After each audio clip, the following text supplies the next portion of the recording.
मैं विजय कुमार यादव श्रद्धा intermediate college कचनार राजातला वाराणसी का हिंदी का अध्यापक हूँ। मैं अब तक आपको 3 पद पढ़ा चुका हूँ। पहले पाठ सूरदास के पद का। आज मैं आपके सामने चौथे पद का व्याख्या बताने जा रहा हूँ और इस चौथे पद की व्याख्या को आप अच्छी तरह से पढ़ने के बाद लाइक करना और शेयर करना नहीं भूलेंगे। और अगर आपको यह व्याख्या अच्छी तरह से समझ में आ जाए तो इसकी व्याख्या को रफ कॉपी पर लिख करके विद्यालय के व्हाट्सएप नंबर पर अवश्य भेजने का कष्ट करेंगे। चलते हैं, हम चौथे पद को पहले पढ़ लेते हैं। मैं अपनी सब गाय चरय हो, प्रात हो तबल के संग जय हो। तेरे कहे न रहे हो, ग्वाल बाल गाइन के भीतर नहीं को डर नहीं लागत। आज न सोवे नंद दुहाई, रैनी रहोंगो जागत। और ग्वाल सब गाय चरय हो, मैं घर बैठ रहो। सूर्य श्याम तुम सोई रहो, अब प्रात जान में दय हो। यह पद किताब के माध्यम से मैं पढ़ तो दिया हूँ। यदि आपको देखने में जरा सा भी कष्ट हो तो आप अपने किताब को सामने रख करके इसकी व्याख्या को देख लेंगे। हम आपको पहले इसके पद की कठिन कुछ शब्दार्थ हैं, उनके कठिन शब्दार्थों को हम आपके सामने पहले बता देना चाहते हैं और कठिन शब्दों को बताने के बाद हम संदर्भ और प्रसंग बताकर आपकी व्याख्या करेंगे। पहले चलते हैं, हम शब्दार्थों को बता लेते हैं। यह है शब्दार्थ। गाय माने होता है गाय, चरयो माने होता है चराना, प्रात माने होता है सुबह, बल माने बलराम, जय हो माने जाना, नैकु माने तनिक भी, दुहाई माने शपथ, रैनी माने रात, दयो माने दूंगी। यह है आपका कठिन शब्दार्थ। यह कठिन शब्दार्थ है। चलते हैं, अब हम आपको इसका संदर्भ बता लेते हैं। संदर्भ हम पहले भी आपको बता चुके हैं, फिर भी आज बता देते हैं। चलिए संदर्भ सुन लीजिए। इस पद का संदर्भ यह है कि प्रस्तुत पद खंड हमारी पाठ पुस्तक हिंदी के सूरदास के पद नामक शीर्षक से अवतरित किया गया है और इसके रचयिता वात्सल्य सम्राट सूरदास जी हैं। इसका प्रसंग है कि इसमें श्री कृष्ण जी गाय चराने के लिए अपनी माता यशोदा से बाल हट कर रहे हैं, क्योंकि सभी ग्वाल बाले दाऊ के साथ, उनके बड़े भाई का नाम बलदाऊ या दाऊ कहते हैं लोग, उनके साथ वह गाय चराने के लिए चले जाते हैं, जिसके कारण श्री कृष्ण यशोदा माता से गाय चराने के लिए हट कर रहे हैं। और हट करते हुए क्या कहते हैं, आइए हम लोग इस व्याख्या के माध्यम से सुनते हैं।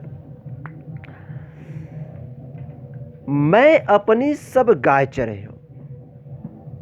श्री कृष्ण जी कहते हैं कि मैं अपनी सब गाय चरे हूं।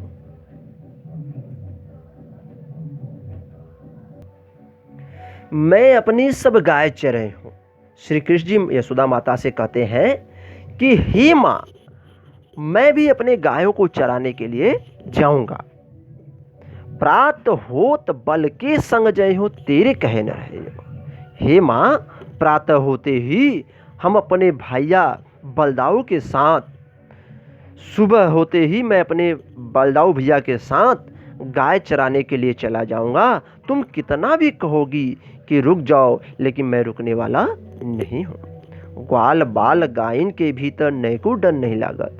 हे मां, जो तुम कहती हो कि हे पुत्र, ग्वाल बाल और गायन के भीतर नैको डर नहीं लागत, जो हे माँ अब तुम कहती हो कि ग्वाल बालों के गाय चराते समय तुम्हें डर लगेगा, तुम डर जाओगे, तो हे माँ मैं यह इतना आपको बता देना चाहता हूँ कि ग्वाल बालों के साथ और गायों के भीतर मुझे जरा सा भी डर नहीं लगता है और न ही मैं डरूंगा।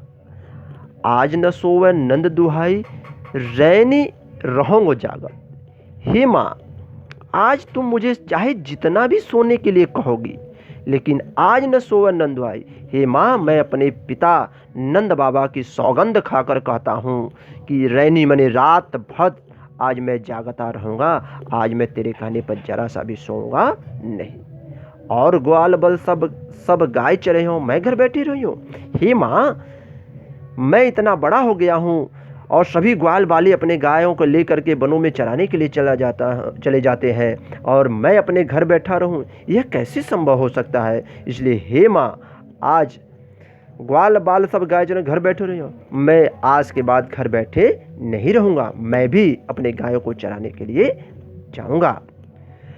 अंतिम पद में सूरदास जी कहते हैं, सूर्य श्याम तुम सोई रहो, अब प्रात जान मैं दे हो। अंतिम पद में सूरदास जी कहते हैं कि यशोदा माता कहती हैं, जब इनके बाल हट से परेशान हो जाती हैं, क्योंकि हर माता अपने पुत्र के हट से परेशान हो जाती हैं, तो कहती हैं कि श्याम तुम सोई रहो, कि हे मेरे पुत्र श्री कृष्ण आज तुम सो जाओ। हे मेरे पुत्र कृष्ण तुम आज क्या हो जाओ, सो जाओ, और प्रातः होते ही मैं तुम्हें गाय चराने के लिए जाने दूंगी। यह यशोदा माता आपके सामने कहीं अब यह व्याख्या है, और इस व्याख्या के माध्यम से यह पूरी तरह से यह बता दिया गया है कि बच्चे हमेशा हट करते हैं और यह माताएं हमेशा अपने बच्चों के हट को पूर्ण रूप से मानती रहती हैं।